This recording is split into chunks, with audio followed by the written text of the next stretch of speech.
Hi guys, my name is Chloe, welcome back to my channel, and today I'm going to be unboxing the May FairyLoot box.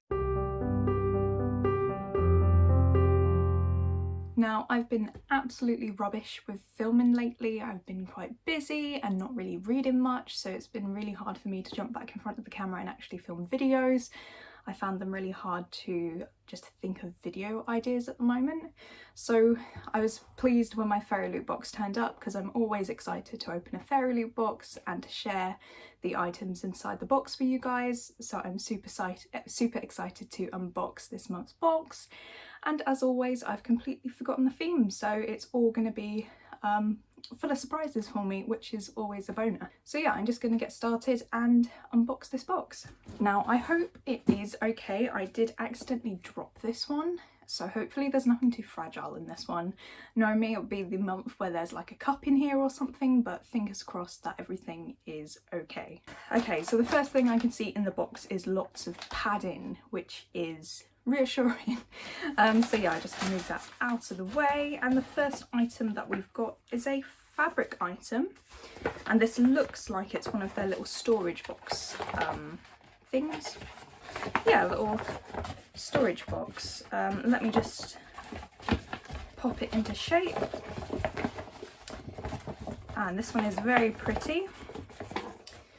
So we've got this one here, and it says ad astra per aspera, which might be Latin, but it might also be Greek, just based on the art on the box. I'm not familiar with either language, but yeah, this really looks like it's Greek inspired with the patterns and the columns on here.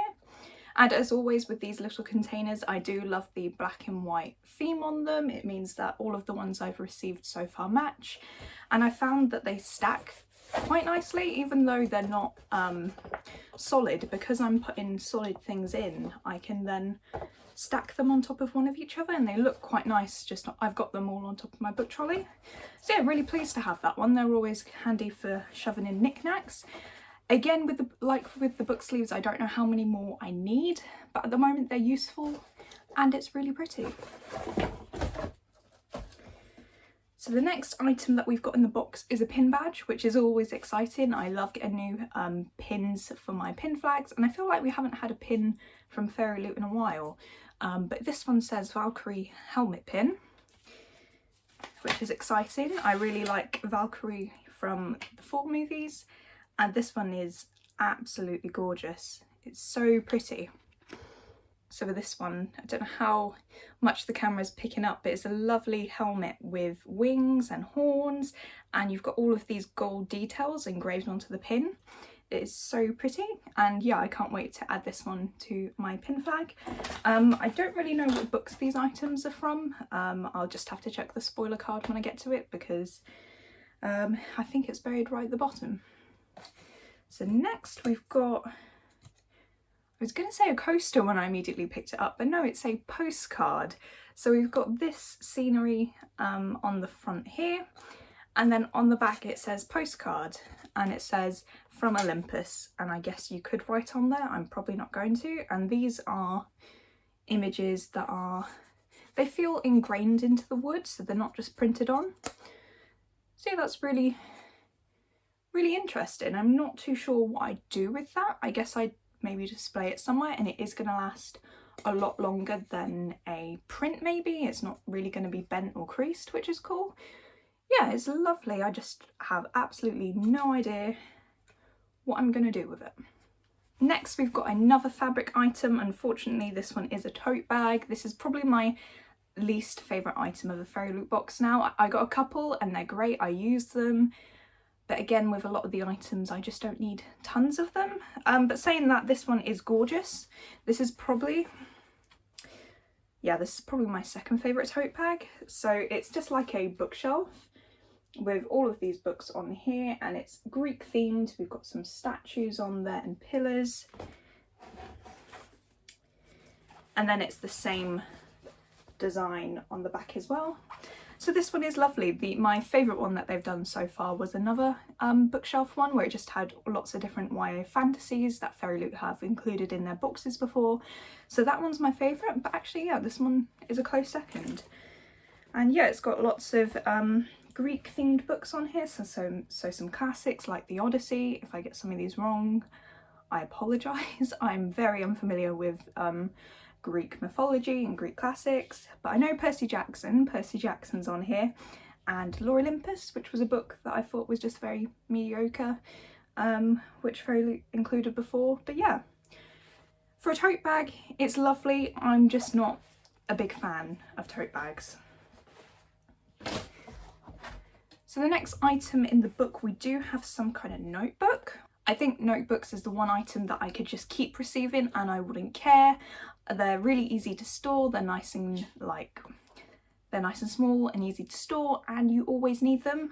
Saying that, I don't know if it's a notebook or a journal, but either way, I'm going to use them eventually, so I don't mind, and they don't take up that much space.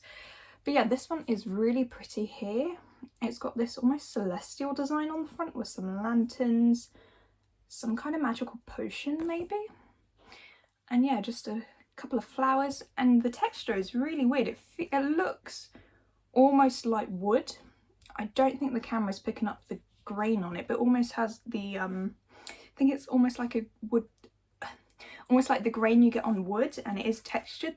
That's what's on this notebook. And yeah, the back is just plain. Oh, and we've got some lovely gilded gold edges, and they are actually sparkly instead of just being yellow, which is lovely. So let's see what it is. And yeah, it's just a lined notebook, so that's absolutely amazing. I will use this one when I need a new notebook because I have a collection, and then I'm slowly working my way through them as I use them. So yeah, I'm really pleased with the item. So I've managed to get to the spoiler card for this month's box, and that's the artwork on the front, as gorgeous as always. And this month's theme was Feuding Gods, which makes sense with the items that we've seen so far. So the basket just looks like it was just a neutral item, not inspired by any book.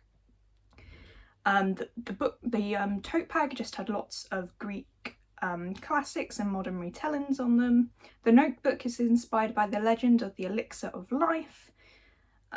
So again, not any like fandom per se. And then the Valkyrie pin was a neutral item as well. And then the art postcard was inspired by Mount Olympus. So I don't actually think there was an item in this book.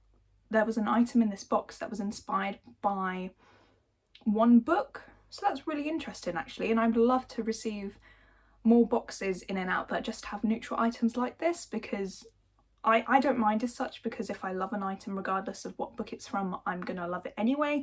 But I know some people are automatically put off if it's a book that they've hated. So yeah, this is quite an interesting idea, and I'm wondering if we're going to see more of them in the future. So before we get on to the book, I've got the tarot cards here. So we've got the Seven of Stars on that one, and she looks really cool. And then we've got the Eight of Stars here. I love their style. They look almost historical. I wonder what book they're from.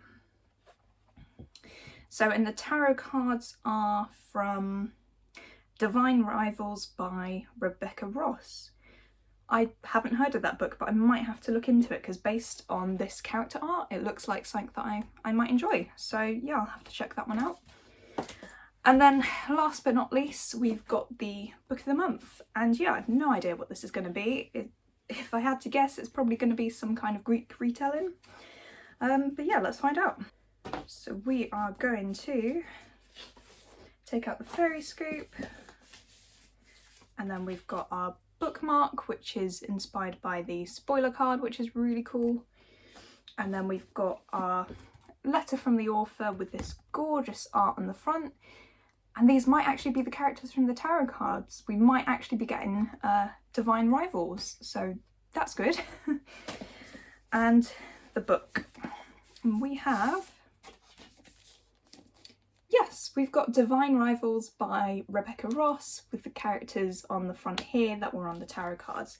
This is a really, really interesting cover. It's grayscale, but then we've got the metallic gold or coppery font on the front, and it really makes it pop. And I love the stars on here, and the illustration's gorgeous as well. That's really, really, really cool. And then on the back, Same again with that lovely grayscale pattern, the clouds and the stars, it's lovely. And it says 2 rivals, 2 stories, 2 hearts, 1 fate. So that sounds intriguing. And then on the spine, we have divine rivals with a little letter. And the edges are absolutely gorgeous. So we do have a black edge, but then we've got these letters in there with stars, and it's really, really pretty. It doesn't continue to the top of the bottom, but that's absolutely fine. It's always a bonus when it does. But yeah, they are really gorgeous, and so far that's a really well designed book. I love this design so far. Yeah. Let's see what it looks like underneath. And yeah, it's very pretty. It's very pretty. So underneath we've got a white hardback, and then we've got this foiling again, just in lots of different star patterns, and that continues around to the back as well. So altogether that's a gorgeous, gorgeous book, and that is a really, really good design. I love it so much. Moving on to the end papers. We have some foiled end papers for the first time. I know they did, I think, possibly FairyLoot, it might have been a Lumicrate, but one of the boxes did a foiled end paper for one of their adult boxes, I think. I saw one recently going around which was foiled, but this is the first time that FairyLoot have done foiled end papers in their box, which is exciting, and it looks amazing. It matches the front cover. I love the monochrome design, but then with the foiling, it just makes it pop that little bit more. It's so great. And do we have a different one on the back? No, this time we have the same one on the back, which is unusual for FairyLoot, but they have added foil into it this time, so that's more than fine. I really love this design, so it's great to have it twice, really. And then just see if this one is signed. Yeah, and the book is signed by the author as well. So yeah, this book might be the best designed book I've received so far this year from FairyLoot. My memory is a little bit rubbish, so I can't really remember which ones I've received this year so far compared to last year. But I'm just blown away from this design. The illustration especially is gorgeous, and I really hope this sounds like a book I'm gonna enjoy, because I don't want to unhaul this beautiful copy. So yeah, as I know absolutely nothing about this book and I just found out about it during this unboxing, I will read the synopsis now. When 2 rival journalists find love through a magical connection, their fate depends on their facing the depths of hell together. After centuries of sleep, the gods are warring again. All 18-year-old Iris Winnow wants to do is hold her family together. With a brother forced to fight on behalf of the gods, now missing from the front line, and a mother drowning in her sorrows, Iris' best bet is winning the columnist promotion at the Oath Gazette. But when Iris's letters to her brother fall in the wrong hands, those of the handsome but cold Roman Kip, her rival at the paper, an unlikely magical connection forms. Expelled into the middle of a mystical war, typewriters in tow, can their bond withstand the fight for the fate of love and mankind, and most importantly, love? And it says this is an epic enemies to lovers fantasy novel filled with hope and heartbreak and the unparalleled power of love. So that's not what I was expecting, really, based on the items in the box. It doesn't really sound like it's too Greek inspired. It might be that some of these gods are the Greek gods and they're coming back, but yeah, that seems like a very light Greek retelling, if at all, which is great, because unfortunately most of the ones I've read I just haven't enjoyed that much. So that sounds really interesting. It is kind of interesting as well that we're following 2 journalists. I don't think I've read a book like that before as well, so that could be really, really intriguing. From the synopsis alone, it doesn't really sound like one I would have jumped at, but based on the art and how pretty this book looks, I just want to pick it up even more. So yeah, I'm definitely gonna check this one out when I can, and I am interested. Not super excited based on some of the books I've received before, but definitely interested, and this is a gorgeous copy. So that was it. Those were all the items in the May FairyLoot box. Let me know down below if you've heard of this book or if you've read it already, and also let me know what your favourite item was. I think for me, my favourite item has to be the pin. It's been a while since we've received one, and it is a gorgeous pin at that. Although the notebook is useful and is going to come in super handy, and it is a gorgeous design as well. So probably the pin, but the notebook is a close second. And yeah, book was absolutely gorgeous, and I loved that we got a neutral book, a neutral box really, where all the items were just inspired by a theme, not necessarily a book. So that was really interesting to see as well. I'm very, very pleased with that box, and yeah, I'm so happy to have finally unboxed it. So yeah, that was it. That was the May FairyLoot unboxing. As always, I hope you're enjoying your current read, and I will see you in the next one. Bye!